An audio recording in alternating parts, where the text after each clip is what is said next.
Rehabilitation to share some information with you this morning. I'll start with a disclaimer. I gotta adjust this because I'm feeling really short.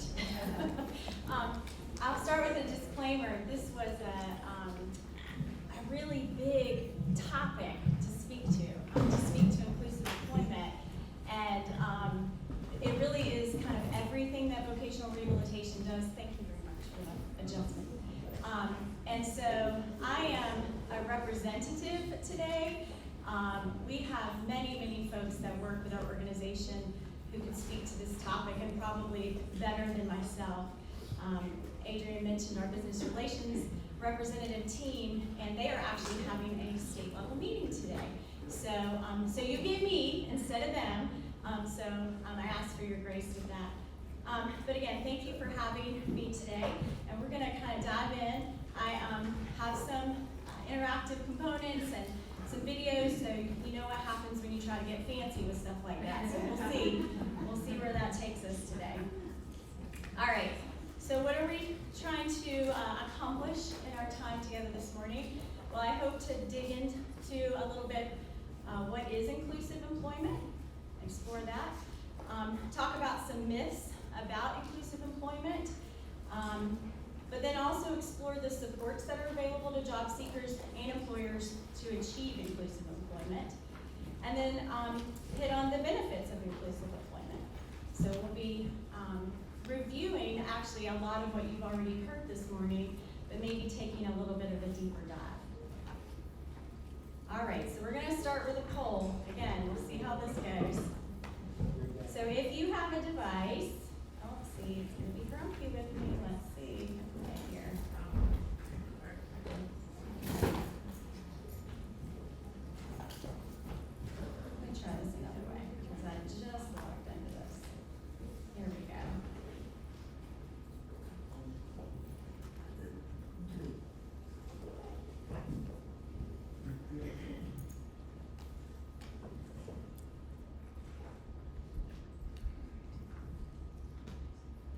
All right, let's see if we can, okay, so here's our poll. The question is, what does inclusive employment look like to you? And so you can text the, you're not seeing that. That is not helpful. Let's see if I can do this.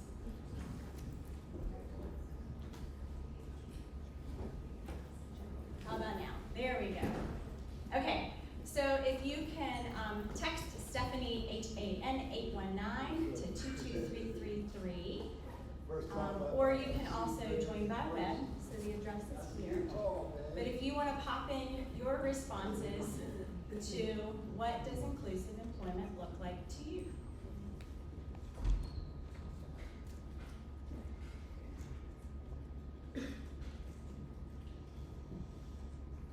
We'll see if the responses start to populate.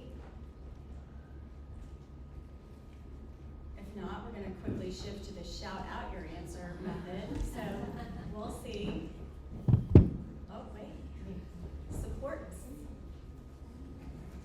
Excuse me, if possible, could you slowly tell us the text number again? Yes. Stephanie, STEPHANIEHAN 819. And you text that to 22333. The text number is 22333. Stephanie HAN 819. So we're seeing diversity, it's safe, inclusive employment is strength-based, flexibility, welcoming, empowering, opportunity, acceptance, collaboration, strengths-based, you saw that again, everyone. Inclusive employment is accommodating,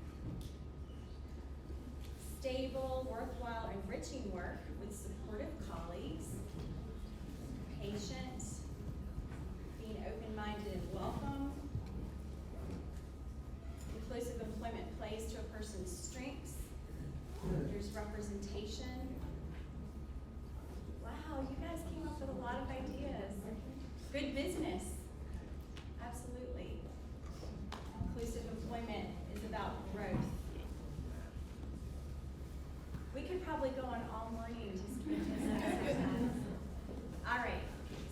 going to exit out of this. Thank you very much for participating in that. And let's see if I can get back to the presentation. All right. So here's some sort of definitions about inclusive employment. So this is from the Professional Fellows Program on Inclusive Disability Employment. Inclusive employment is individuals with disabilities working alongside their peers without disabilities in the competitive labor market with access to the same benefits and career opportunities. So you probably see some of the words that you came up with as a group in this definition. So what else is it? It's not discriminating against or excluding people because of a disability, right? It has concepts of equity. So what is equity? Equity is having the tools you need to be successful. And you guys have probably seen this image before. I've seen it recreated in various forms, but this is sort of a visual representation of the concept of equity, right? So again, having the tools you need to be successful. So I also want to talk about the concept of competitive integrated employment. You may have heard that mentioned this morning as well, which is very similar. You're going to see some similar terms here. So competitive integrated employment, and this definition is from the Office of Disability Employment Policy, or ODEP. And that's work that's performed on a full-time or part-time basis for which an individual is compensated at or above minimum wage and comparable to the customary rate paid by the employer to employees without disabilities who are performing similar duties and with similar training and experience. So there's a compensation component to that, for which an individual is receiving the same level of benefits provided to other employees without disabilities in similar positions, for which an individual is at a location where the employee interacts with other individuals without disabilities, and where the individual is presented opportunities for advancement that are similar to other employees without disabilities in similar positions. So you'll see, again, a lot of similar terms to what you guys came up with, as well as to the definition of inclusive employment. So why are we talking about these definitions? Why is this important? Well, I think the definition is kind of the culmination or the representation of really a shift in thinking that's been happening really for a while. This is not brand new work, but change like this takes a while. And it's not one entity or one organization changing, it's communities changing, right? The way that we think about these things. So what I have on this slide are, this is not an exhaustive list of policy or legislation or initiatives, but it's a few examples of some initiatives that have come up in the last maybe decade that is continuing to push this concept of inclusive employment or competitive integrated employment forward. So one of these was Employment First. Employment First was a systems change initiative that's been around for a while now.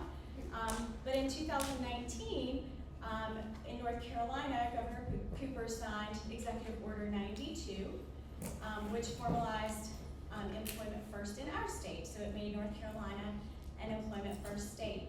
And I think this initiative is summarized by this sort of quote from the introduction to that executive order, which says, all citizens, including individuals with significant disabilities, are capable of full participation, right?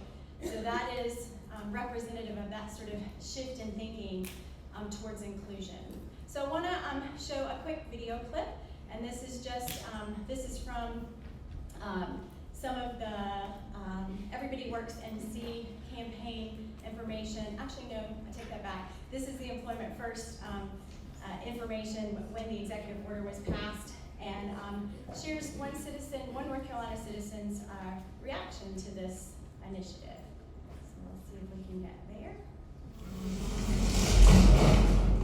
If you want to ace your paper, download Grammarly. And Are you? Grammarly. Me? Yeah. 2 and 3 months.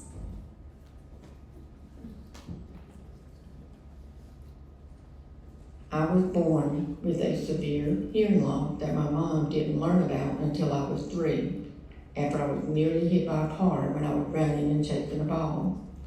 That's when I got my first hearing aid, something I did not like wearing. But as the years went on, my mom was my biggest advocate, always pushing me to do for myself.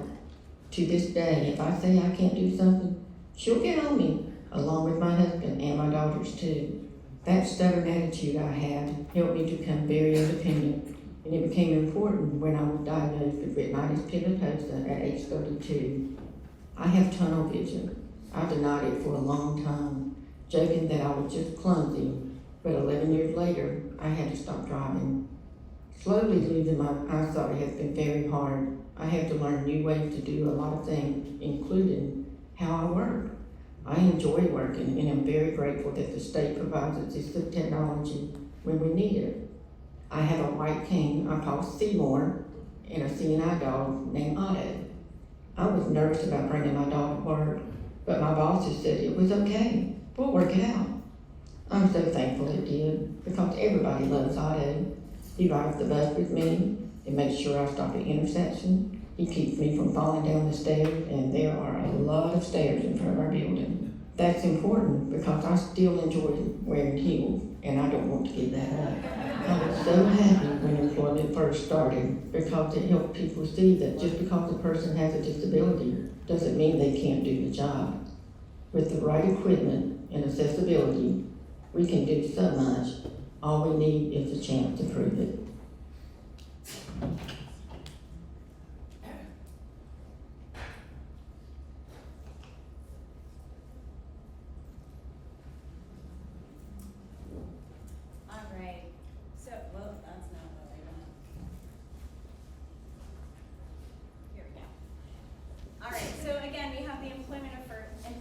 Initiative. We also have the Workforce Innovation and Opportunity Act. That was legislation that was passed in 2014.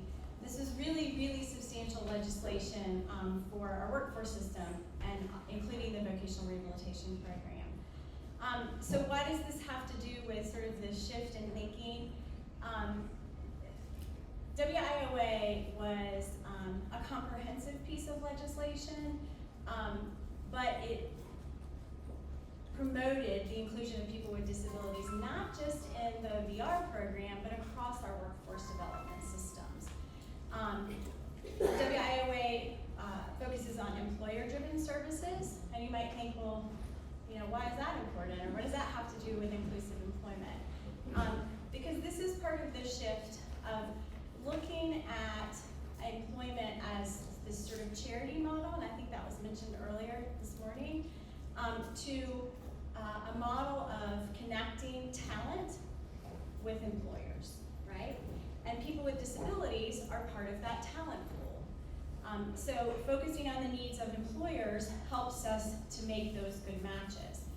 WIOA was also very youth-focused, so, and that certainly includes services to young people with disabilities and students with disabilities. Again, there were a lot of components of the legislation that promoted the inclusion of people with disabilities and the access of, for persons with disabilities to workforce development services and systems. WIOA emphasizes careers, not jobs, right? And including for people with disabilities, recognizing that, you know, jobs are great, but for people with disabilities, just like for people without disabilities, we need opportunities for advancement, right? For folks to develop their careers over their lifetime, not just to have that one job, but to be able to build skills. And I think our community college leadership early on when WIOA was passed talked about multiple on and off ramps, and I always thought that was a good representation of most people's careers, right? And the concept of advancement. So we want that to be accessible to people with disabilities as well.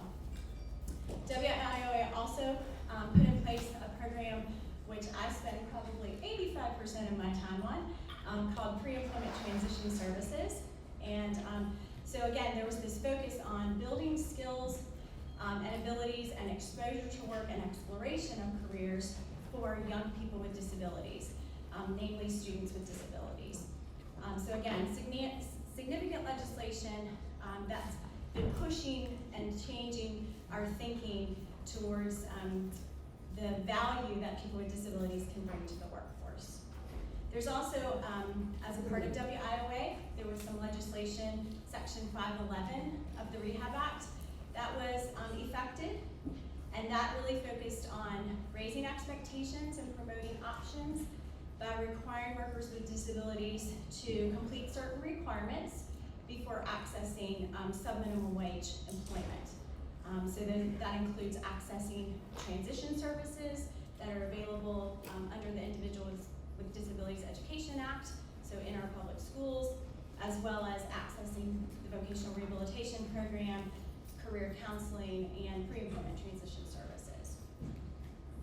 Another big push that's been going on, and I can speak to this from the perspective of the North Carolina VR program, but this has been going on for probably 15 to 20 years, is this dual customer approach.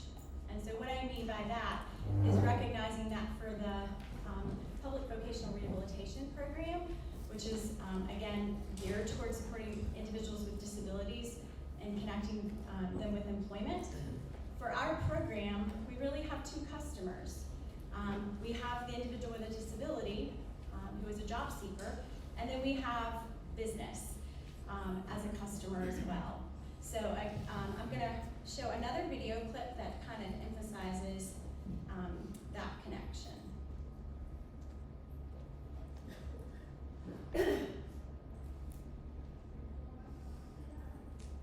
Effective business engagement strategies can improve the employment landscape for people with disabilities. But what exactly is business engagement?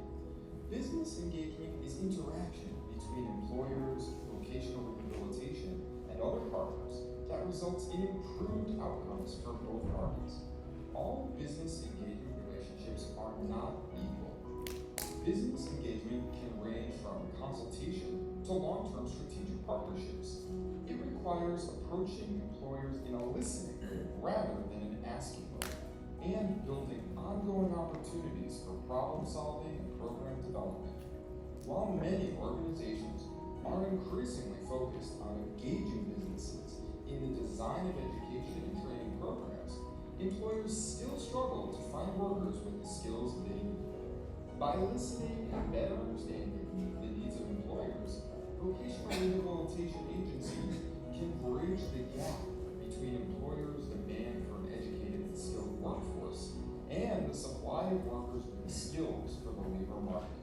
Addressing this gap through business engagement benefits people with disabilities by providing access to quality jobs that match their skills and that offer opportunities for meaningful careers. Business engagement is critical to the growth of the national economy and to ensure employment and advancement for all. For more information, please visit explorevr.org/toolkits.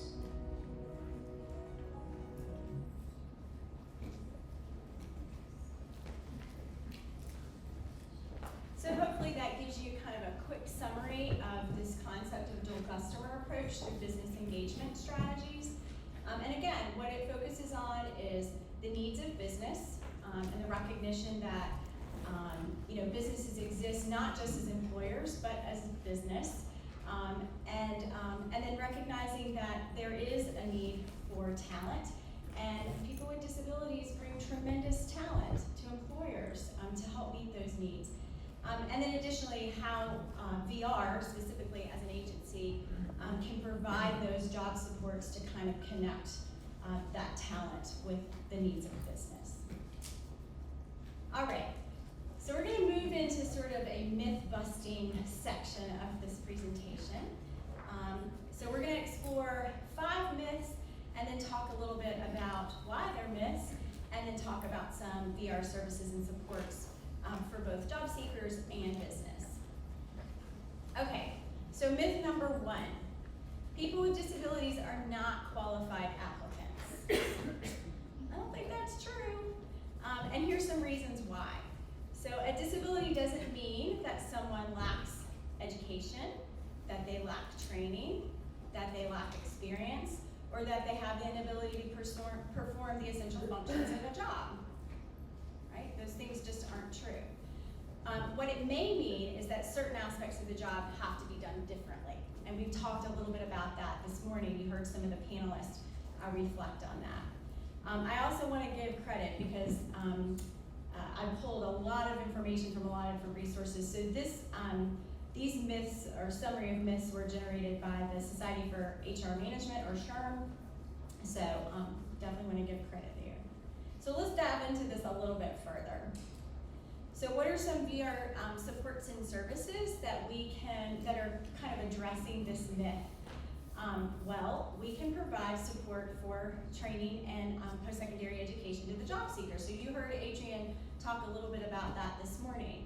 So if the myth is that people with disabilities are not qualified applicants, I can tell you that there are some supports out there to assure that folks with disabilities have access to training and education that they may need to, again, be equitable in accessing jobs in the community. We can also provide work-based learning experiences to job seekers, or to folks who maybe are pre-job seeking, right? So I talked about our pre-employment transition services to students with disabilities. So we're talking about folks who are 14 to 21, 22. We're doing a lot of work-based learning experiences with folks in that age group. And those can include things like internships, job sampling, which is basically just trying out job tasks, job shadowing, so watching someone else do their work, taking tours of businesses, right? This helps give people information and experience and exposure to what a workplace is like and what the expectations may be for them. Informational interviewing, so if there are employers in the room, I've said, my husband and I have had conversations about this, and most people don't turn down opportunities to talk about themselves or what they do, right? And so that can be a really valuable tool if you're a business, to sit with a person and help them really understand not only what you do, but how you got to where you are. What was your journey? And that helps folks learn and gain that experience.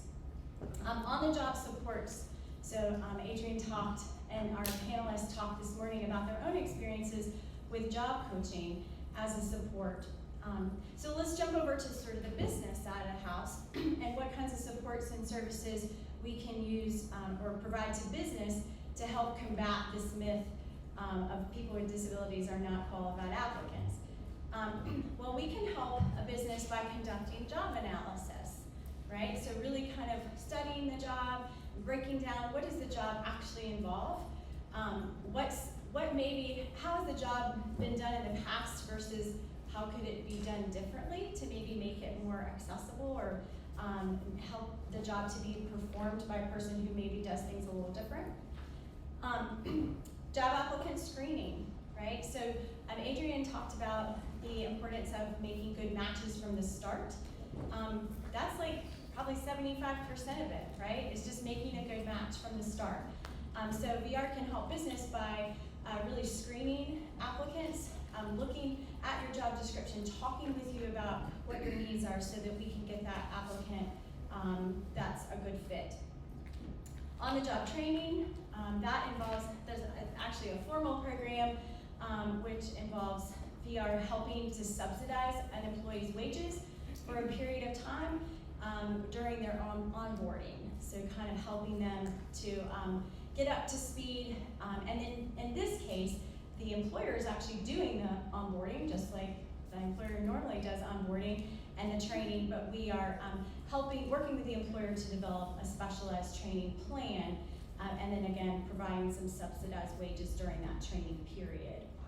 And then customized training. So we've had some cool projects in the state going on around customized training, but this is training specific to a business or an industry, where we sort of get together with the business and say, if the business has expressed an interest and feels like there may be a good fit, maybe not just for one position, but maybe they need to continually fill a specific position, and we feel like that's a job that can be trained to certain set of individuals, then we can develop a customized training plan, help kind of pre-screen to kind of recruit people into that who may be successful, and then support the employer in providing that customized training specific to their job. And then they have maybe a number of candidates that they could choose from. All right, so we're gonna move on to myth number 2. Myth number 2, all people with disabilities require job accommodations. That's just not true. Not all people with disabilities require job accommodations. A common extension of this myth is that all people with disabilities require a job coach. Also not true. And some people do, and that's could be a very appropriate and critical accommodation. But people with disabilities are just as different as everybody else, right? We all have unique needs. So, want to dive in a little bit about what is a reasonable accommodation, just so that we have a common understanding of that. So, a reasonable accommodation would be an adjustment to a job or work environment that makes it possible for an individual with a disability to perform the job. And that's, I have a citation here to the Job Accommodation Network. I would say, no matter who you are, if you haven't been to the Job Accommodation Network, their website, it is phenomenal. It is, you've just never seen more resources compiled in one location. So definitely jot that one down and take some time to check it out. They have different ways that you can search for their supports and assistance, and so you could search by disability type, and it helps give you a long list of potential accommodations. Although remember, again, not everyone with a disability needs an accommodation, or not everyone with a certain type of disability may necessarily benefit from the same accommodation, right? But that's the great thing about that tool, is it really gives you a list and helps you to explore options. But in terms of the data, less than 1 in 4 people with disabilities require job accommodations. So, that's what the data shows. All right, so let's talk about some supports and services if an individual with a disability does need an accommodation, or if we're not sure if they could benefit from an accommodation. What are some services to job seekers and then to business that helps us kind of assess that? On the job seeker side, we conduct vocational evaluations. So that helps us kind of narrow in on a number of things, helps us identify interests and capabilities of an individual, but it also can help us identify if there might be a need for a job accommodation. So vocational rehabilitation employs vocational evaluators who specialize in conducting these assessments. We also can arrange for an assistive technology assessment. So Adrian mentioned that as well this morning.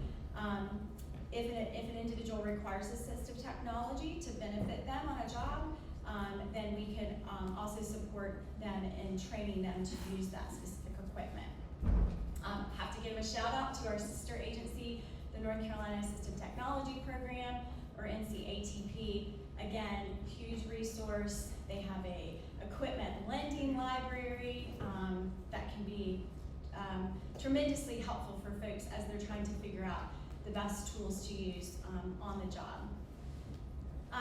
We also, as a part of our pre-employment transition services, there's a service called Instruction in Self-Advocacy. So what does this have to do with accommodations? Well, that's a service that helps our students with disabilities at a young age learn self-advocacy skills, including, when do I need an accommodation and how do I ask for one in the workplace? How does that all work? So a lot of our services, our pre-employment transition services, spend time on those kinds of skills. From the business perspective, and again, I'm repeating some things that Adrian mentioned this morning, but we can provide consultation on the ADA to businesses.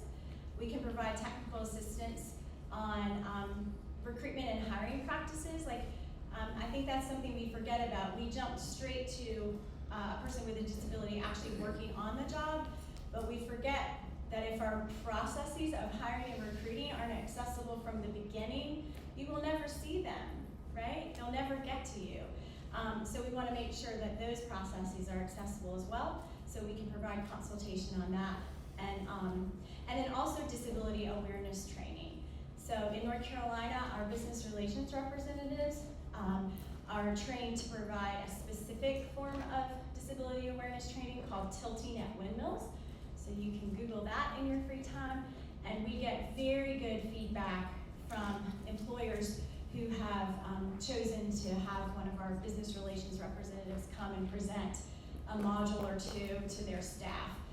It really does help to change attitudes and increase understanding of working with people with disabilities. So that's a service and support to business.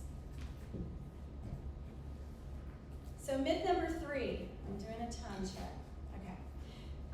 Reasonable accommodations are expensive. Are they expensive? Well, according to this 2019 research report, which looked at employers, surveyed employers, 56% of U.S. employers surveyed had zero costs to accommodate an employee with a disability. It didn't cost them anything. 39% of employers said they incurred a one-time expense of around $500. And you know, I think business folks can say that's probably not much different than the cost to accommodate a person without a disability for some other need they may have on the job. So that, yeah, again, those are the facts. So let's talk about some examples of accommodations. And I've got some images here. There's certainly, oh my goodness, there's a gazillion accommodations, but these are just some examples that came to mind. So of course we've got accessible parking, which, does anyone notice a problem with this image? I noticed this when I was re-looking at my The presentation. accessible parking spots are dark blue and not black. Okay, well that, Dark blue should be dark blue. okay, well you picked up on something I didn't even pick up on. There's no ramp. There's no like curb cut, yeah. Unless it's around here to the side, I was like, maybe it's over here, but anyway, so that's what you get from grabbing stock photos. But anyway, so, but accessible parking is an example of an accommodation. The image of the watch and app reflects things like time management applications, right? And those can be low tech or higher tech. But oh my goodness, how many free apps are there to help people manage their time? So, you know, this is an example of an accommodation that could be used to help a person with a disability in the workplace. The image of the cash register with the photos, isn't it great that we live in a day and age where most of the cash registers are set up this way, right? Where they have images, instead of having to scroll through you know, written words, and having to discriminate that, or having to, you know, actually be able to read those words. So just having some graphic or icon or picture representation is an accommodation. And then the last one is this floor marking tape. And again, this could be something that's useful for a number of reasons. It could help people who have maybe sort of visual discrimination challenges to be able to discern one space from another. It might be important for people who have mobility disabilities to make sure that we're designating the differences in height and surfaces and all kinds of things. But I think this quote that I got from this article on the Understood site, I think it's called Understood for All Inc., said accommodations can lead to a more functional workplace in general. And I think that's what we see about accommodations. I don't know about you, but I use curb cuts and ramps all the time, right? I use the buttons to open doors. I'm using time management apps. I went on a workplace tour several years ago in a manufacturing plant with some of my colleagues, and we were talking to an employer, and of course they had the floor marking tape, and I was very thankful for that, because I probably would have gotten run over by a forklift if they didn't have those spaces designated. So really, accommodating an employee with a disability is quite often going to be accommodating for everybody. It's just going to make a more functional workplace. Okay, so drilling down into how we can assist with maybe procuring those accommodations for the job seeker. We can assist with purchase of assistive technology or adaptive equipment. One thing I want to point out, because I have to give these disclaimers, but some of our services are based on financial need, so I should give that disclaimer. This would be an example of one of those things. We can also do rehabilitation engineering for an individual with a disability, so that can range in terms of what we're trying to engineer, but that can also apply to a person's workplace. On the business side, again, we can do sort of a worksite assessment and modify that workplace if certain circumstances are in place. And then there's also tax incentives available to businesses.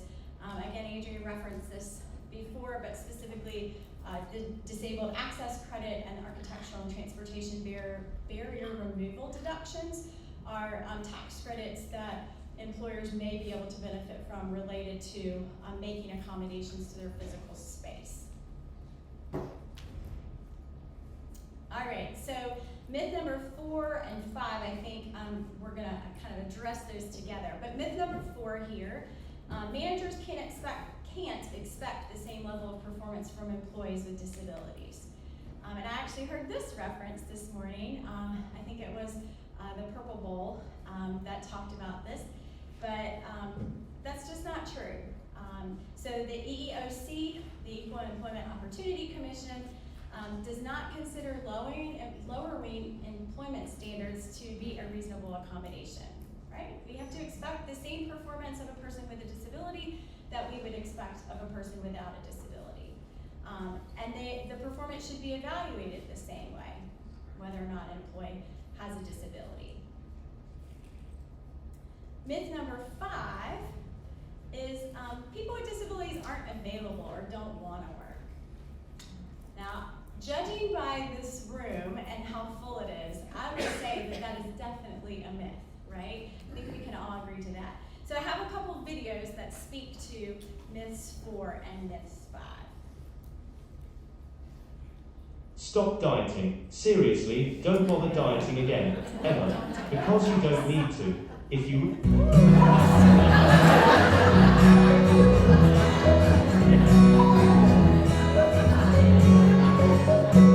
People with disabilities are an untapped market. They're committed, they're dedicated, they're experienced, and they bring higher levels of retention and of innovation and morale to any company who employs them. I'm also really grateful that the positions that I've held, I know that I've provided so much value to corporations and the nonprofits that I've worked for.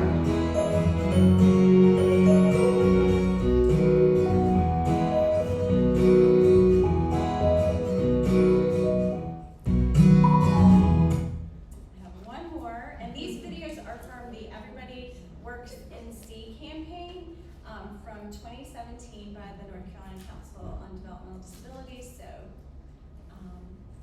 let's check out this one.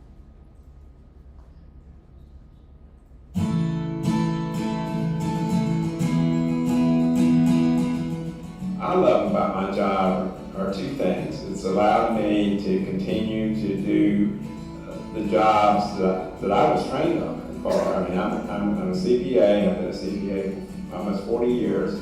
So I've had a lot of experience with various companies in handling their finances. At times it's a very challenging and very stressful career, but it's also been rewarding because I feel like I've contributed to the success of a number of organizations. The most rewarding thing about my job for me is the opportunity to be involved in making life better for people of all abilities in North Carolina and all across the country, and the collaborative opportunity for me to develop relationships with my coworkers, with the people we serve, with all of our network partners, and everybody else that we work with, because those relationships enhance your life, make them richer, and make them more rewarding.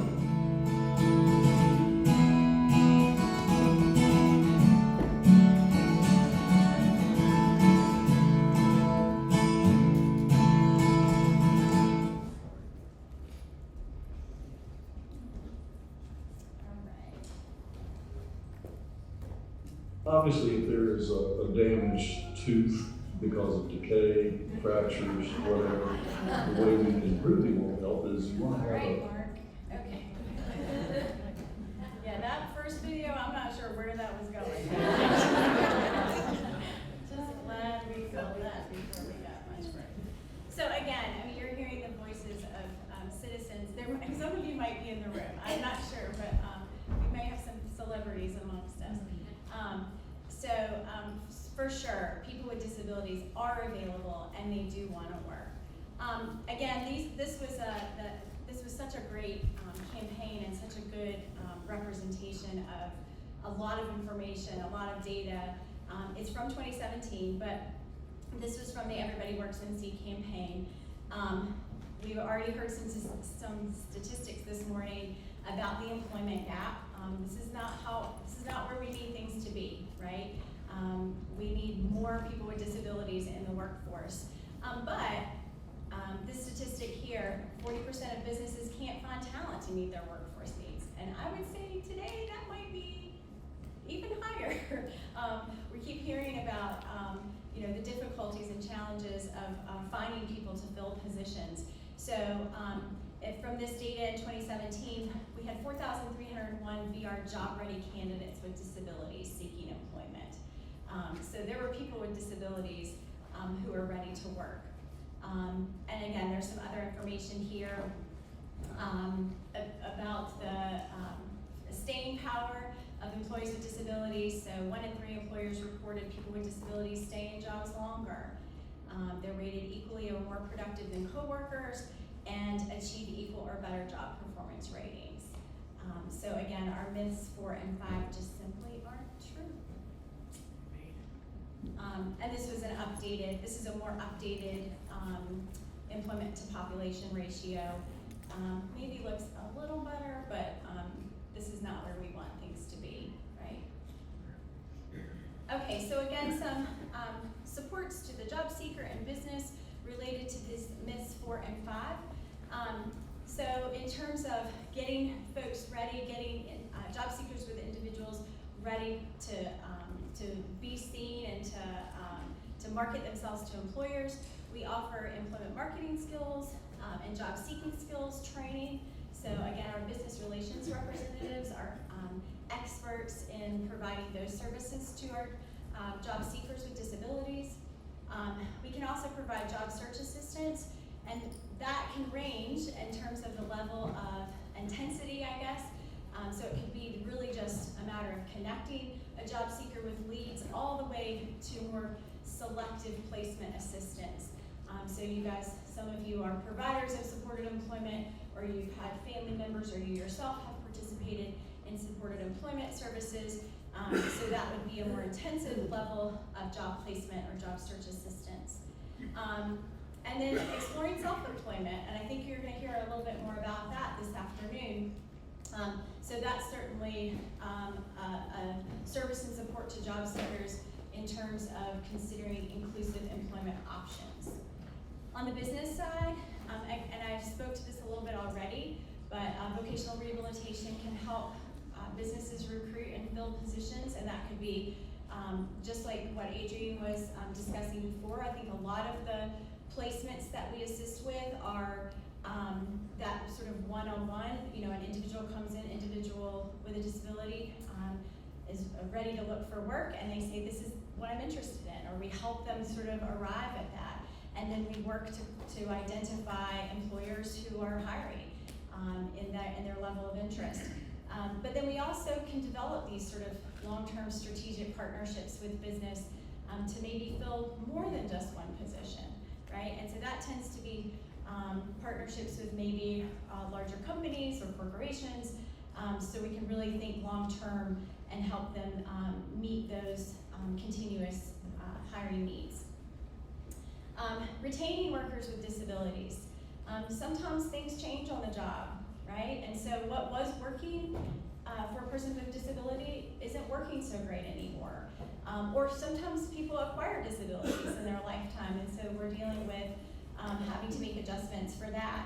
And so VR can provide services in just retaining employees, and that could be a service to business because you've invested a lot in your employee.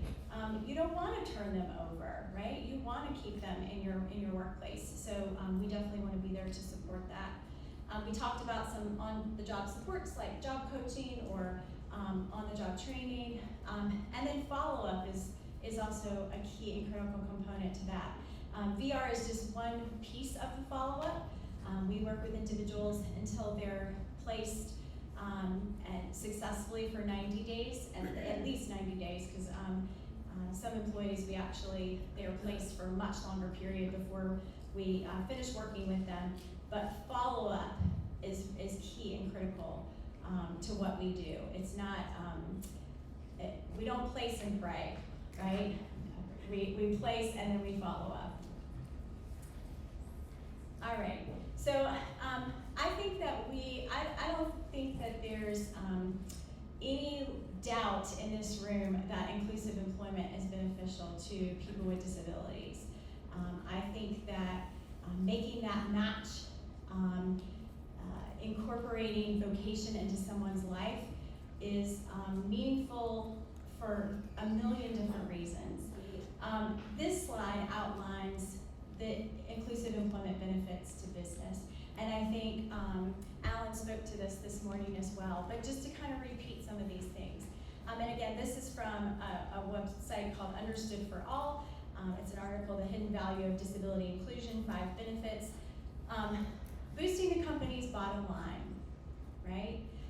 When we retain employees, when we can fill positions quickly, that boosts the company's bottom line. Strength from new perspectives. It's important to have diverse workplaces. Access to the untapped talent pool, we talked about that today. If you look at the disability statistics, there's an untapped talent pool. We've got a lot of folks who are not in the workforce, and we need to get them connected because they bring tremendous talent. And again, that's untapped. We need to not see that word anymore, right? We need to tap into the talent. Consumer brand loyalty. So when you have more diverse workplaces, it's not just the people who bring, we all bring diversity to the workplace. It's not just people with disabilities who benefit from that and feel good about that. It changes the whole workplace. Everybody, when people see other people being valued, it makes us proud to be part of that place. So it brings loyalty from our employees, but also from customers, because they see that at work. And then we've talked about the increased retention and productivity. When people are happy with their jobs, when they're well matched, they're gonna stick around and be productive. All right, so this is just sort of a getting connected slide. If you wanna take a quick snap of the QR code, this gives you connection to your local VR office. Again, we have a presence all across the state of North Carolina. How else can you get connected? You can start exploring those inclusive employment options. So ask about, and this is specific to transition age youth, ask about VR transition and pre-employment transition services at your child's school, right? Inclusive employment is not a philosophy that we should start talking about or introduce to job seekers with disabilities or prospective job seekers with disabilities when they're at the edge of that cliff, that slide that was displayed this morning. We don't want them standing on the cliff and just now hearing about inclusive employment. We want them to learn and be using those self-advocacy skills for many years before they are standing at graduation's door and now trying to embark on employment. So ask about those VR transition and pre-employment transition services that might be available to transition age youth. And then continue following the progress of Work Together NC. It made this event happen today, and I know that this is a focus, that inclusive employment is a key and critical focus of the initiative. So that's all I have for you guys. If you have questions, I am happy to address those. Someone back here. Over there. This is a big room. You got to give room. I know.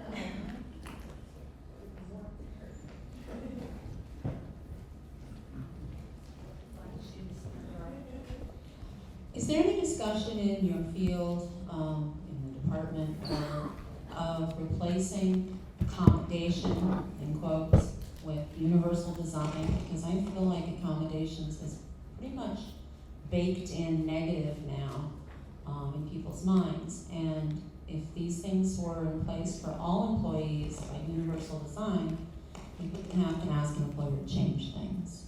Yeah, that's a really good point. And I can't say that that's been a discussion or necessarily a push in VR, at least that I'm aware of, but I totally understand where you're coming from. That the term accommodation is kind of weighted maybe, and where universal design does kind of focus on that everyone and that concept that I was talking about previously, where it just makes things more functional for everyone, so that universal design. So yeah, I appreciate you bringing that up.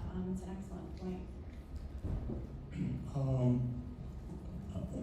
The alternatives to competitive inclusive employment are one that, of course, we're all familiar with unemployment, but there was a former one that I hope isn't practiced anymore, but it's still legal in North Carolina, which is shelter workshops, which Georgia VR put me in the 90s, and I quit after a week, and the guy said, well, some other guy that educated didn't want to work, but it consists of putting a plastic sleeve around 2 bottles of tissue in a box.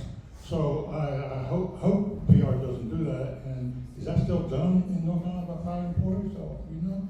So the certificate to operate sheltered workshops or to operate facilities that pay some minimum wages, those certificates still exist, but there definitely is a push towards competitive integrated employment. The Public VR Agency is moving to support only those training services that occur and lead towards competitive integrated employment, as opposed to those more sheltered or non-integrated opportunities. Any idea how many people are in shelter employment in North Carolina? I was looking to Alice Ferrar to see if she had numbers off the top of her head. Do you have a mic that? Oh. So vocational rehabilitation doesn't have access to the numbers of people that are involved in sheltered employment. It is not a service that VR funds. I hope that answers your question. Yeah, as well as you can. I'm glad you don't do it anymore, but VR used to do it.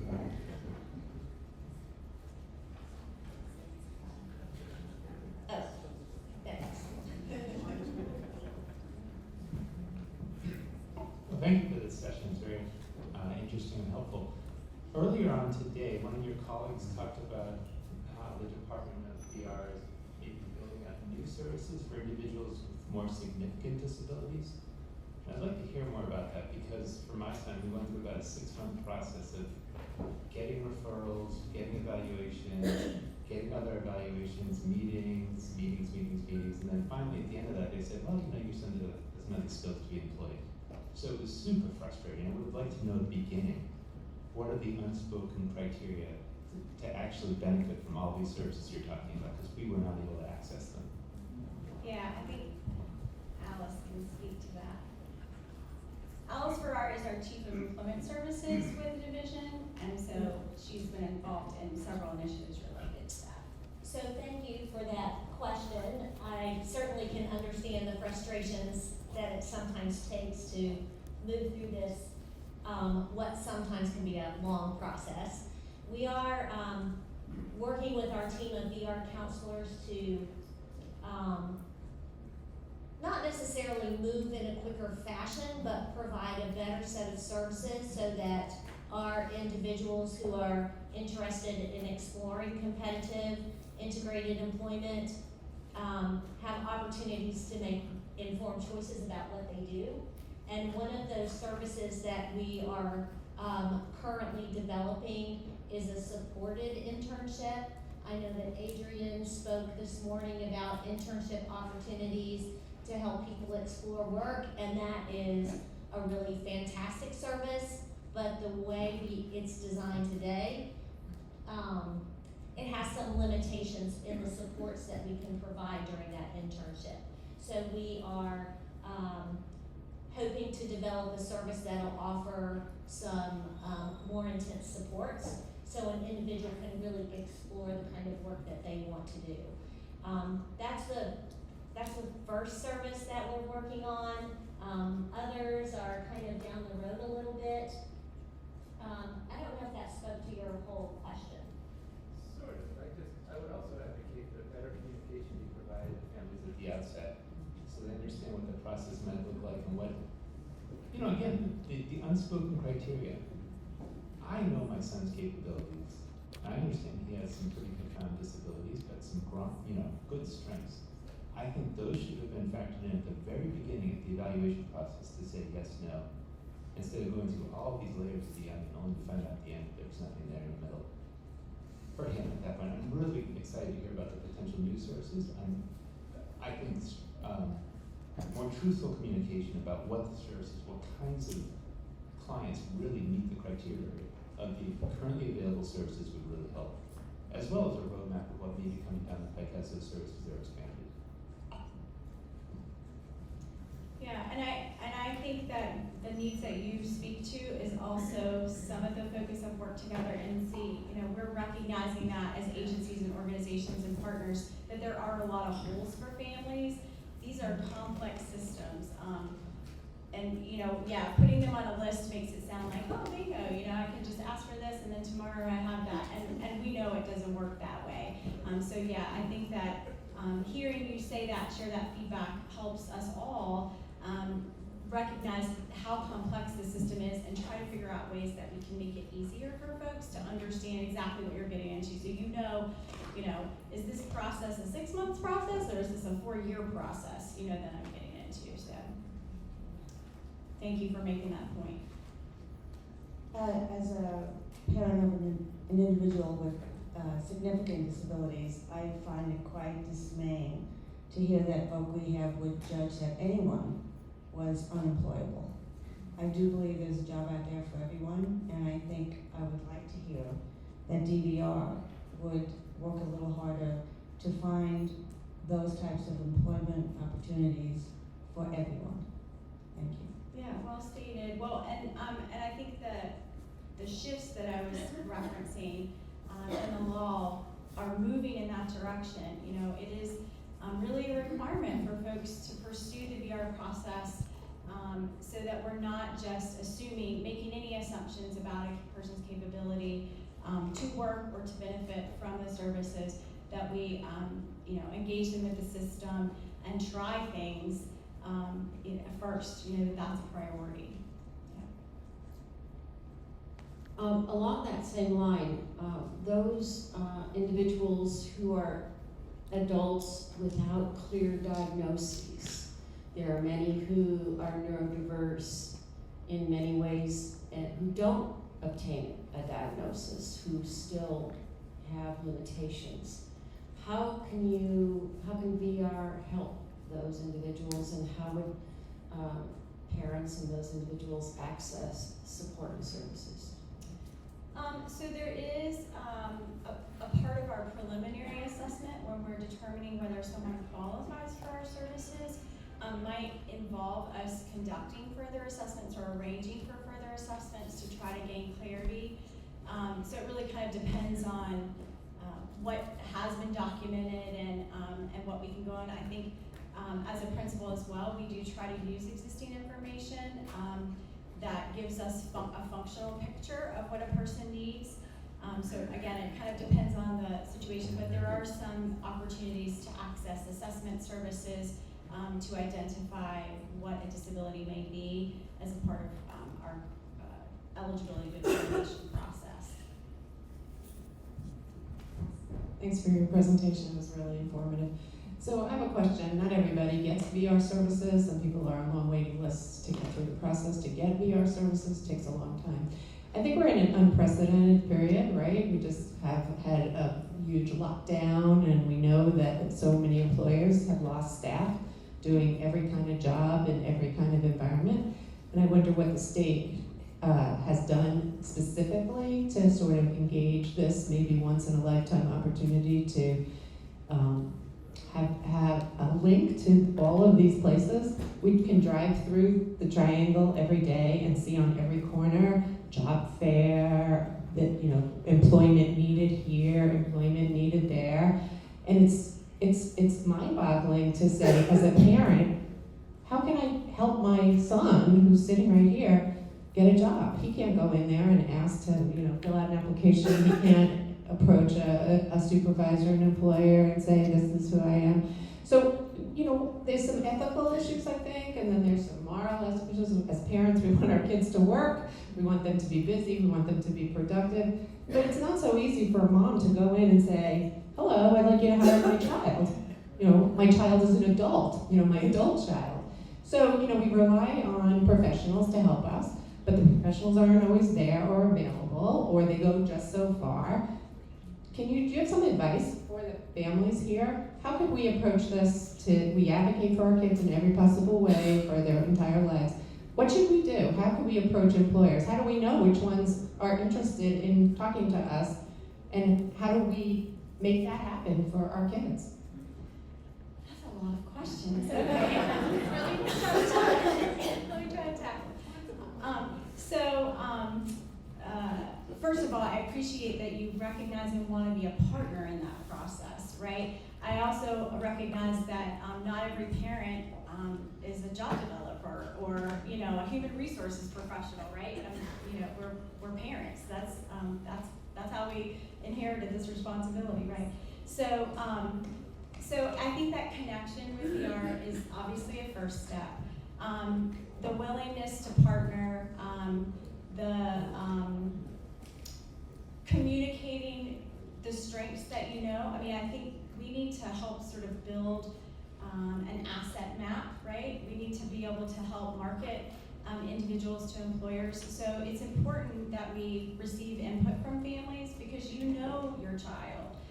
You know what they're good at, you know what their strengths are, you know what they can bring, and then we can take that information and kind of customize it to what we know about the labor market or what we know about a specific employer.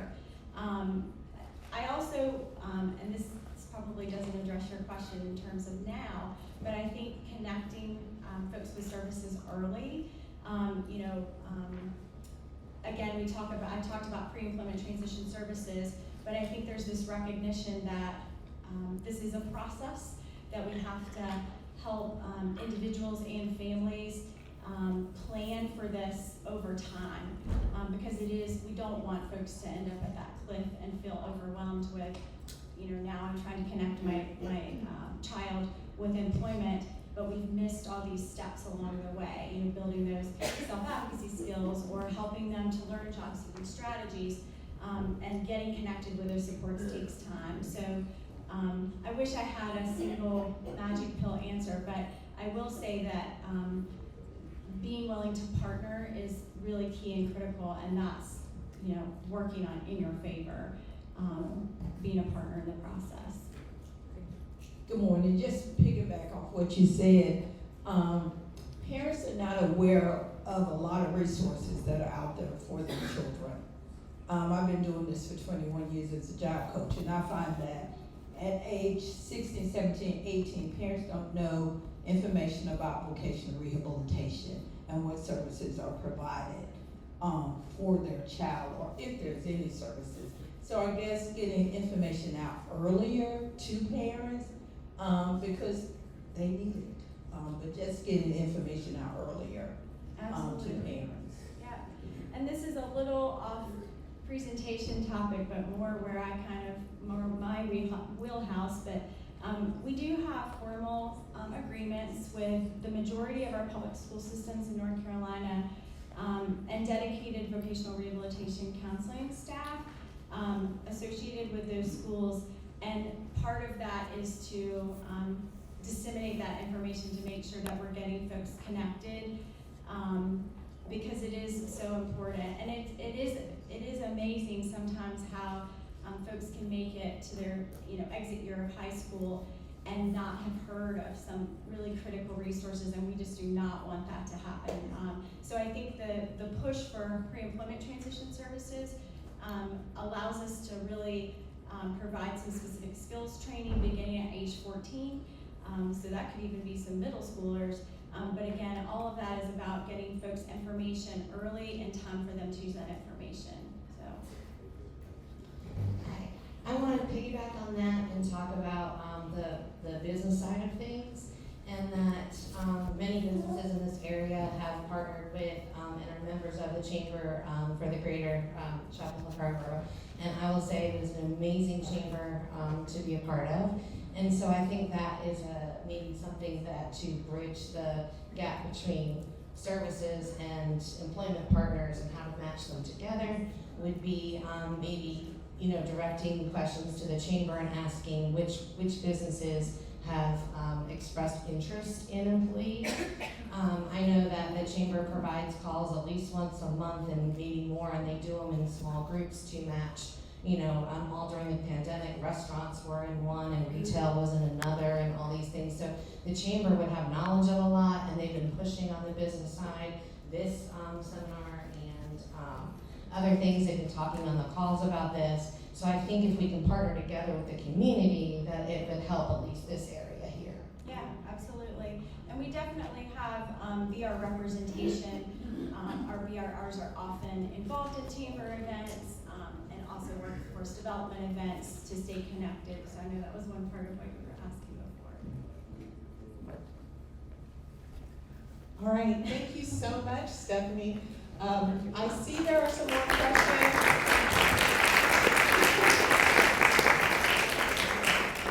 There are some more questions, but I'd like to keep us on track for today. And also, we have an extra long lunch period, and that was very intentional in the hopes that people will connect and network and have opportunities to ask more questions then.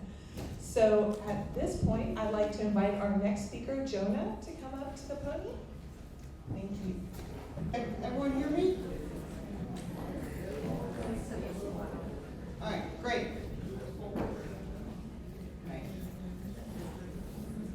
Hello, my name is Jonah Sanville. I currently work for the Autism Support and Advocacy Center, working as a cashier in the store, part and parcel, and as an advocacy designer, where I focus on creating training materials for employers around disability and inclusion. I have been here for about 1.5 years, but before that I held many jobs. I have worked in several restaurants, retail, grocery stores, and many more. So what I offer you today comes from 7 years of lived experience navigating employment as an autistic and mentally ill person. From those experiences, I believe there are mindsets that employers need to let go of in order to create a more inclusive work environment.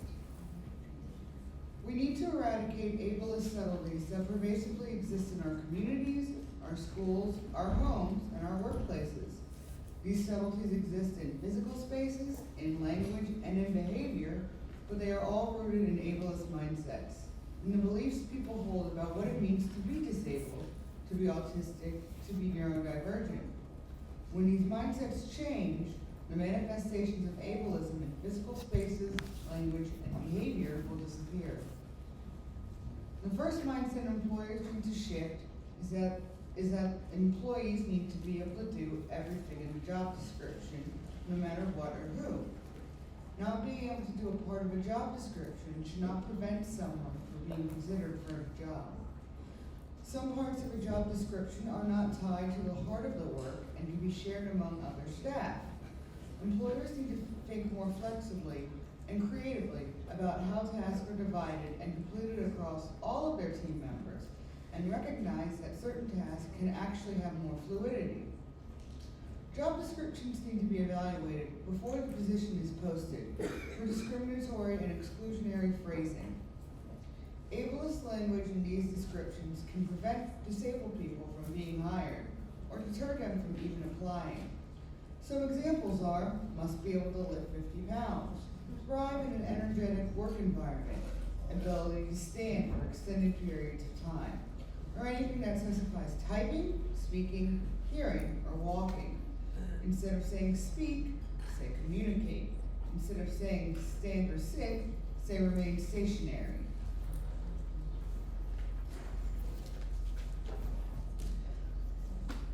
The second mindset to let go of is that everyone learns new things the same way and at the same speed. In reality, people learn and remember in different ways. The truth is, there are actually 12 different learning styles, and people can be combinations of each different learning style. And research shows it takes an average of 20 hours to learn a new skill. For some it will be less, for some it will be more. You have to accept people's strengths and flaws and help them find their way. Some people will need more time or assistance. How fast someone completes a task is a fact, not a judgment. How fast someone completes a task does not make them better or worse than someone else. When you train new employees, you cannot use a one-size-fits-all approach. It has to be dynamic. Learn your employees' learning styles and use that to customize their onboarding experience. And remember that it will take some people longer than others. You will always get the best results if you allow an employee to handle the task the best way for them.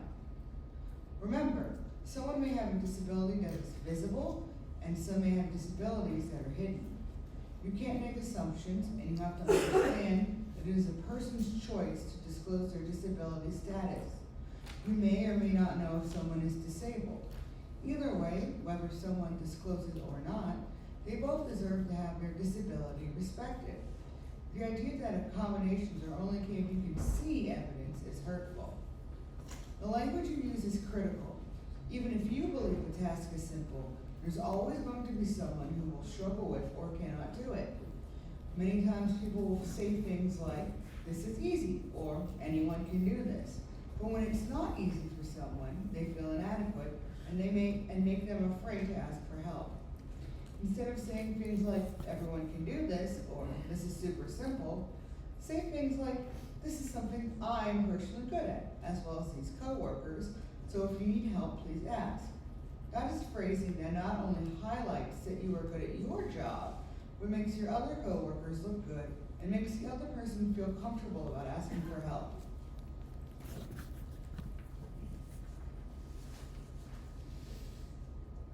Simple languages can make or break a team, especially disabled members of it. It is important in these moments as well to watch your tone and your speech patterns. Don't speak to a disabled employee differently than other employees. Watch your language. Small wording can be very impactful. When people do this, it's called infantilization, and it is something that's unfortunately very common when employers try to cater to people with disabilities. This connects to the third mindset that needs to change, that disabled employees can only do certain jobs, often jobs that are designated as lower positions. There have been many times throughout my work history that, when I disclosed my autistic identity, people have changed the way they spoke to me. They changed the kind of work they gave me, and they excluded me from decision-making and growth opportunities. 45% of autistic people report their skills are higher than those required to perform their job. We are underemployed as a result of this mindset, and not only do we feel the impact of this, but so does the business. The business is not benefiting from all we could bring to the table. The fourth mindset I'd like to discuss is employees should always prioritize work. No matter what the job is, nobody's job should demand so much of them that there is little left for them to put towards themselves and their lives outside of work. It's bad for your mental and physical health. It puts unnecessary pressure on everyone, including the employer. How much a person can work and still maintain a healthy balance for their mind and body varies. For many people with disabilities, full-time work, long shifts, or long stretches of consecutive shifts is too much. Traditional expectations around when work gets done, where work gets done, and how work gets done are another place that prevent and deter people with disabilities from gaining and maintaining employment. To quote Leah Lakshmi, care worker for Dream Disability Justice, collective care means shifting our organizations to be ones where people feel fine if they get sick, cry, have needs, start late because the bus broke down, Move slower, ones where there's food at meetings, people work from home. And these aren't things we apologize for. It's also important to note that people's capacities are different on different days. So creating a space for people to be able to say where they are at and having different ways for people to communicate is an essential part of prioritizing people over the job. The labor shortage is a response to businesses historically prioritizing the work over the employees. It's not that people don't want to work, it's that people don't want to work in toxic environments. The pandemic has made people see their limits and the cost of centering work in their lives, and they simply have not been able to sustain that. Neurotypical, able-bodied people, en masse, are experiencing what the disabled community has been experiencing and advocating against for decades. Because of the COVID pandemic, workers with disabilities struggled to get approval to work from home as a necessary accommodation.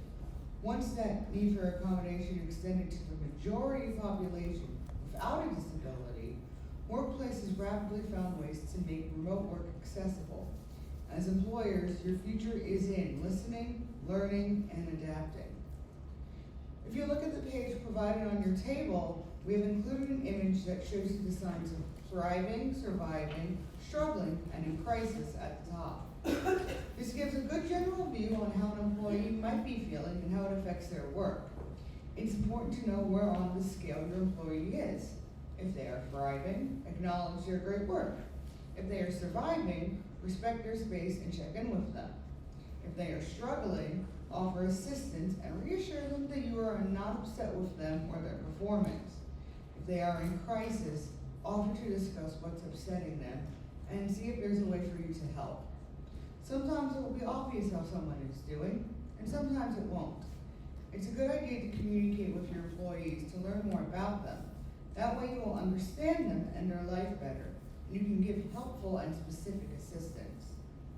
One of the most important things to remember is that everyone, disabled or not, will have their ups and downs, and that needs to be understood and respected. You, an employer, will have your own personal ups and downs as well. Use empathy and patience with the people you work with, and it will be returned to you. A workforce needs to be made up of people who work well, both as individuals and as a full team. I hope that these messages stay with everyone here, and you can carry them with you. I have spent my entire life disabled, and have carried my disabilities to every job I've ever had. I cannot stress enough how important it is to be good to your disabled employees. So many people in my life that I love struggle within ableist work environments every single day. It gives me so much hope to see you all here, wanting to make a difference for the betterment of your business and community. You are able to make tremendous, amazing changes, and I know that it will improve so many people's lives. Thank you for your time.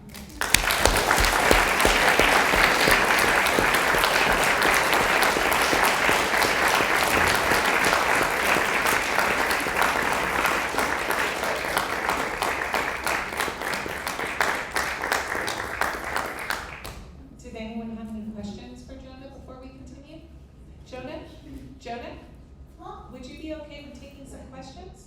Yeah, sure. Okay, great. I was trying to catch you. Great to speak.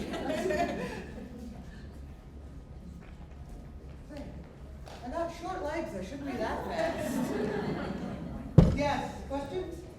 Hi, Jonah. I don't have a question, I just have a comment. I think you were fabulous. Oh, thank you. Everything that you said needs to be put in a book, and I think VR should hire you as a consultant for accommodations. Thank you.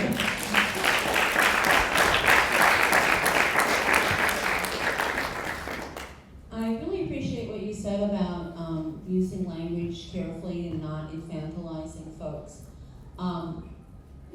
I tend to speak very fast, and one thing that I have been working on, and I'm struggling with how to balance that with what you said, is I try to remember that some people have a need for more processing time, or before they reply or acknowledge what I've shown them or tried to teach them, for example.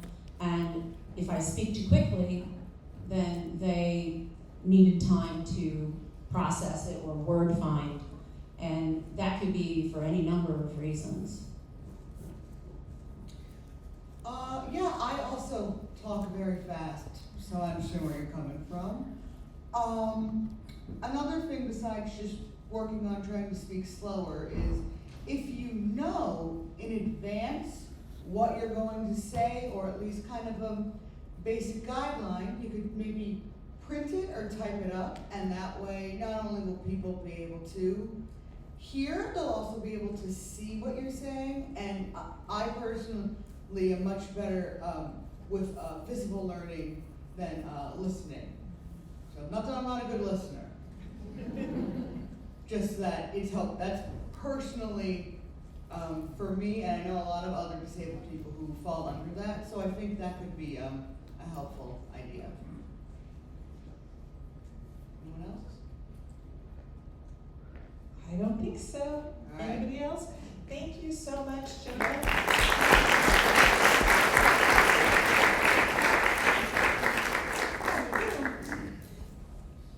And Jacqueline, I think you're up next.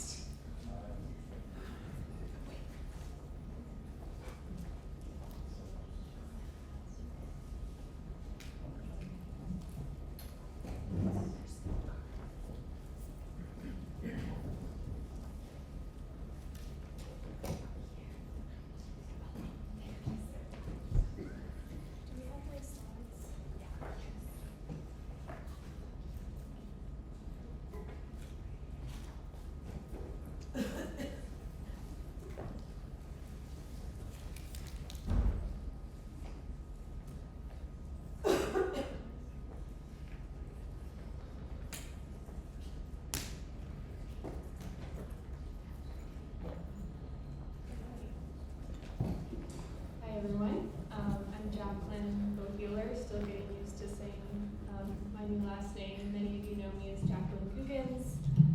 Today I'm here representing Teach Autism Program and the Work Together MC initiative. Many of you know me from my work with B3 Coffee. First of all, thank you all for being here today. This is really amazing to see such a diverse turnout.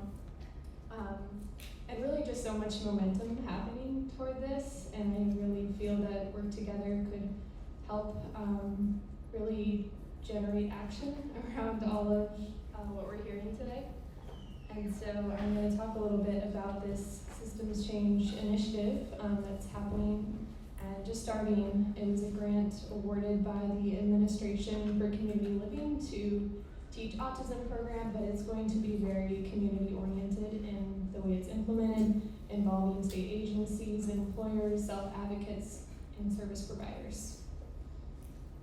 So I'm not going to go too much into this because I feel like this has been touched on a lot today, but many of you are aware of the cliff that exists, and it's really just how adult services and supports tend to operate in silos. There's really a lack of continuity between the schools and the adult services, and then the service providers and the employers. And unfortunately, there's a lot of gaps there and a lot of people falling through the cracks, as we're all hearing today. And this is really the premise for, or the problem that we're trying to address. So for the goals for Work Together NC, we are still figuring out what the solution is. Obviously, this is a very complex and systemic issue. And so we're really going to rely on community feedback and the leadership of self-advocates to make this happen. And here's just some of our initial ideas, but again, this will evolve over time. First, we are going to develop a website that really serves as a one-stop shop.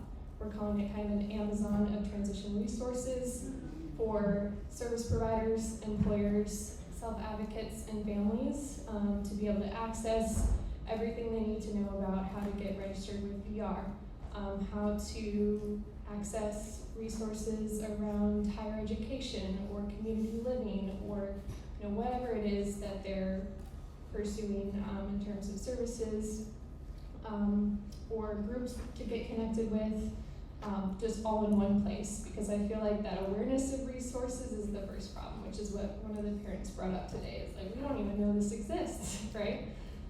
So what if it were all in one place? And so that's our first initiative. Hopefully this will be launched by this summer. We're working on it right now.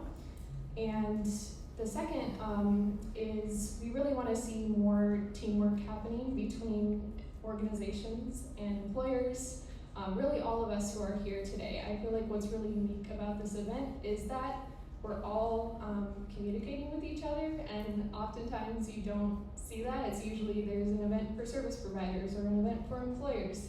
And today we're really all intermixed, which is really amazing, and I think is going to be foundational to making this change happen, is that we're all working together, which is the whole name of the grant. And then finally, we'd like to see better training offered to service providers, and so we'll be working on resources around that, and definitely open to feedback. And ultimately what we hope to see is just more knowledge and awareness of the resources that do exist. We happen to be in an area, the Triangle of Triad, that compared to other regions of North Carolina actually has a lot to offer. But again, people don't know about it, and the eligibility criteria is different for every organization. The funding sources are different for every program, and it's just all overly complicated. And so we want to see fewer barriers, more equity in accessing services, more opportunities for employment, continued education, and community living. And also, we're listening to self-advocates and what quality of life means for them, because for some, it's not employment and it's something else, you know? Okay, so I'm going to talk a little bit about how to get involved. Again, we really want to center the community in this effort and ensure that all voices are heard. So currently we have active work groups in all of these different areas: employment, post-secondary education, transition planning, transportation, policy and advocacy, and actually we changed the name of this group, but racial equity and cultural responsiveness. So if you can commit to a meeting every 4 to 6 weeks, this would be a great way to get involved in kind of the groundwork of this initiative. There's a QR code, which I'll leave this slide up for just a second longer, that you can scan and fill out a quick form with your information, and that means you would also be added to the email list for Work Together and See.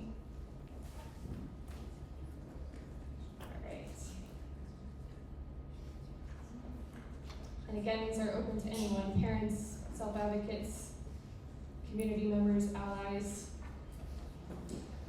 Right? There's also, this code is in your resource packet, which we'll go over. Additional possibilities for involvement: if you're not ready to commit to a work group, maybe you want to meet with me or one of our other backbone team members just to learn more about what we're doing. You could attend one of our quarterly community collaborative meetings. This is where we provide updates about the progress of this project, and also hear from representatives of each work group. We would love to hear from you all in terms of what resources you would like to see. I've gotten some great ideas today of what's needed. But yeah, always open to suggestions. We're gonna have an annual survey that's released this fall, which will really help us assess the needs and prioritize the needs of where we kind of need to narrow in on taking action on these issues. So this will broadly cover all areas of transition, so we can really see where our community is at and go from there. Here's the contact for the Work Together NC initiative, and then also my personal email. So feel free to reach out to us. And currently, as part of our contextual landscape analysis, where we're really trying to understand the problem before we dive straight into action, we are conducting a study that actually uses GPS technology to see how people with disabilities are interacting in their community and what places are important to them. And so I will play our recruitment Thank you so much for your interest in the GPS Community Access and Participation Study. We have an exciting research opportunity available that will focus on getting a better understanding of how young adults with intellectual and developmental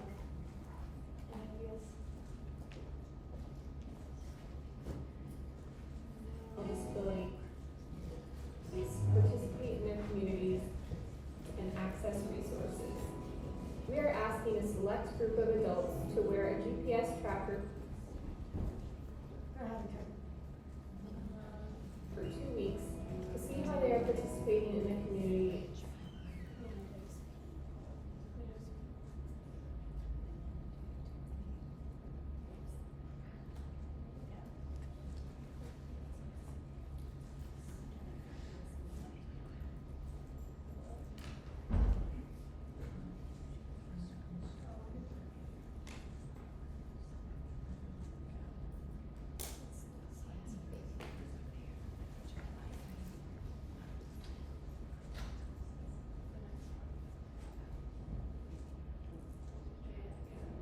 Thank you so much for your interest in the GPS Community Access and Participation Study. We have an exciting research opportunity available that will focus on getting a better understanding of how young adults with intellect lasting about 1 hour each. During the first time, you will trust in the GPS Community Access and Participation Study. We have an exciting research opportunity available that will focus on getting a better understanding of how young adults with intellectual and developmental disabilities participate in their communities and access resources. We are asking a select group of adults to wear a GPS tracker for 2 weeks to see how they are participating in the community and what activities and places are important to them. This new study consists of 3 parts, including completing 3 surveys either online or through the mail, and 2 study visits, lasting about 1 hour each. During the first time, you will complete an additional questionnaire and a card sort activity about home and community activities, and be given a GPS device to wear for the week. You will also keep a travel diary of any activities completed outside the home during this week, filled out either online or on a paper copy. During the second visit, we will review the places visited during the week on the GPS map and talk about the activities completed and the places that are important. These visits take place at Teach or somewhere closer to you in the community, such as a library or a community center. We also offer a virtual option if preferred. You will receive $80 for the time spent with our team on this project if you complete all 3 parts of the study. If you are interested, please contact Jacqueline Guggens at jacqueline_Guggens@med.unc.edu for more information or to enroll in the study. Thank you again for your interest, and we look forward to having you involved in this unique opportunity. So yes, please reach out to me if you are interested or if you know someone who might be. Yeah.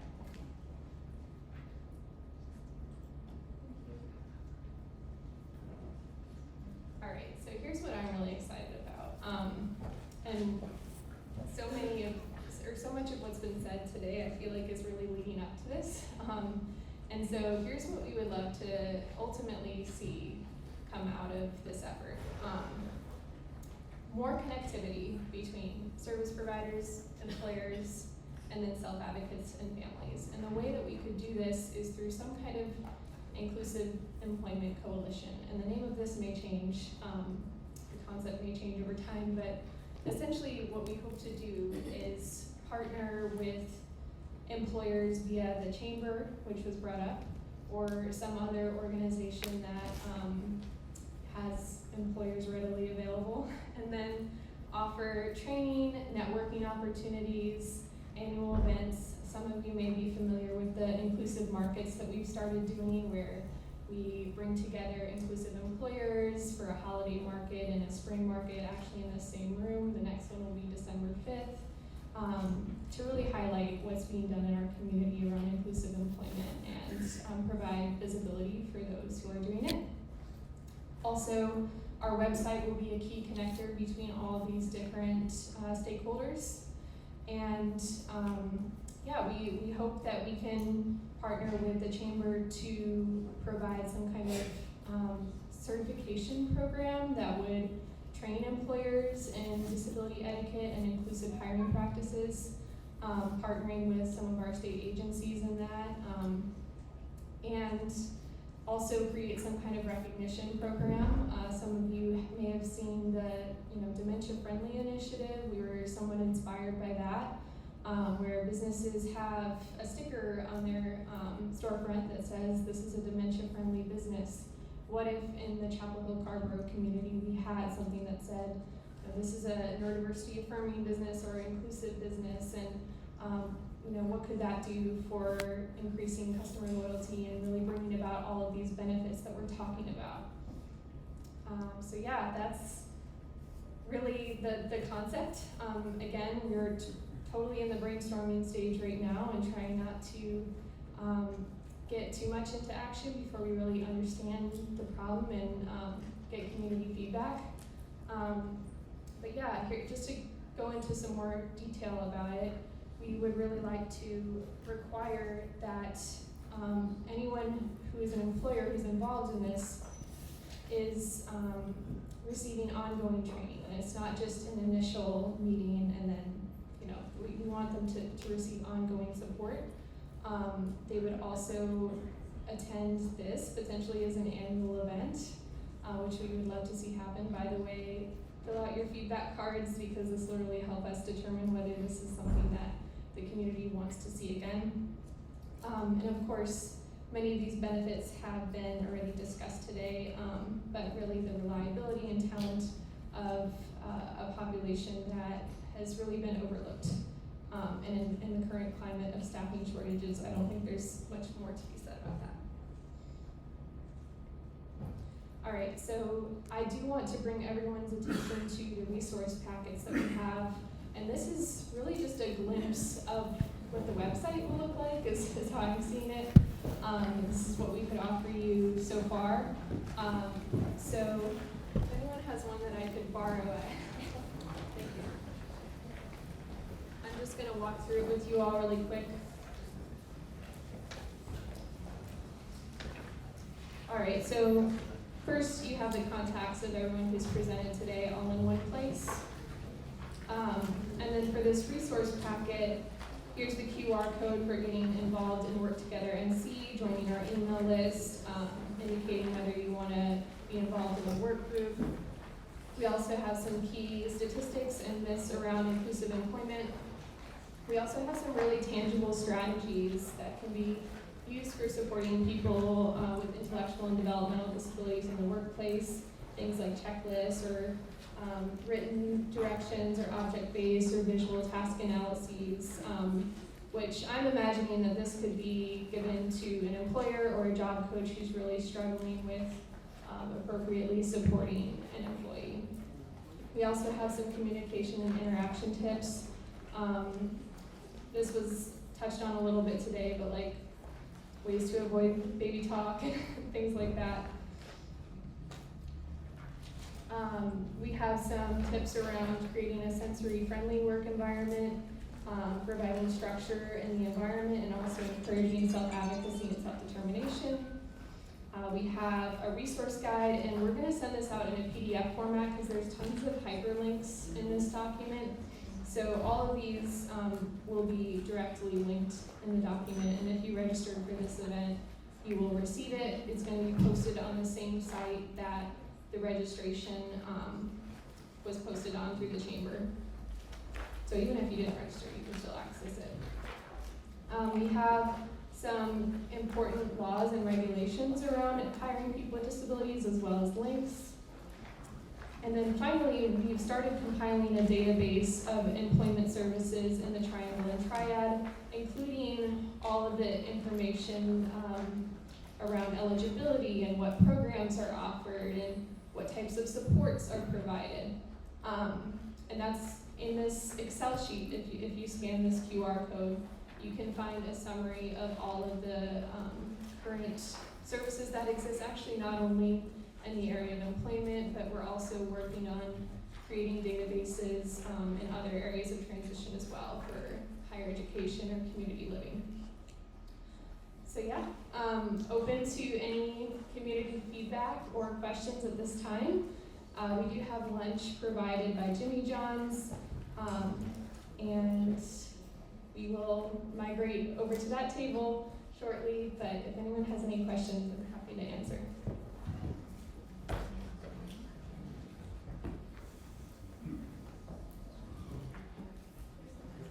Do you help with volunteering or internship? Do you help with volunteering or internship? Volunteering or internships? As far as this Work Together NC initiative, yes, we are definitely compiling contacts of folks who are looking for volunteer placements or internship placements. Definitely considering that as part of the employment resources. Okay, thank you. Thank you so much, Jacqueline.